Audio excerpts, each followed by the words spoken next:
এর মধ্যে নতুন নতুন ইউনিট প্রতিষ্ঠা, আধুনিক অস্ত্র এবং সরঞ্জামাদি সহ বহু উন্নয়ন ও কল্যাণমূলক কার্যক্রম অন্তর্ভুক্ত রয়েছে।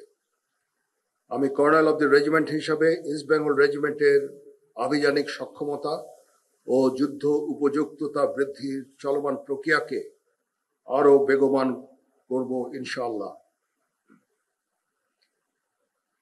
যুদ্ধোপযোগী এবং আধুনিক প্রযুক্তির যে কোনো প্রয়োজনীয় যুদ্ধাস্ত্র সরঞ্জাম যোগান দেওয়ার ব্যাপারে আমি সর্বদা সচেষ্ট থাকব। ইতিমধ্যে আমরা ইন্ডিজিনিয়াস ডিফেন্স ইন্ডাস্ট্রি তৈরির কার্যক্রম শুরু করেছি, যা আমাদের সক্ষমতাকে অনেকাংশে বৃদ্ধি করবে।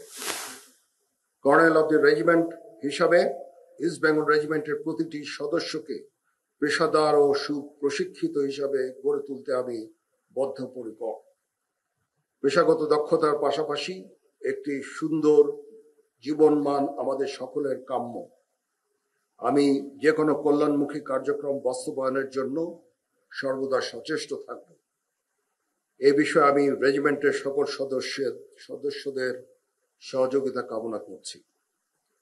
আমি আশা করব ইস্ট বেঙ্গল রেজিমেন্টের প্রতিটি সদস্য তাদের উপর অর্পিত দায়িত্ব সর্বোচ্চ শৃঙ্খলা, পেশাদারিত্বের সাথে পালন করবে। এই রেজিমেন্টের প্রতিটি সদস্য দেশের যে কোনো প্রয়োজনে স্বতঃস্ফূর্তভাবে দায়িত্ব পালন করবে, প্রয়োজনে নিজের জীবন বিসর্জন দিতে সর্বদা প্রস্তুত থাকবে। পরিশেষে একটি সুন্দর অভিষেক অনুষ্ঠান আয়োজনের জন্য আমি পাপা টাইগার এবং সংশ্লিষ্ট সকলকে আন্তরিক ধন্যবাদ জানাচ্ছি।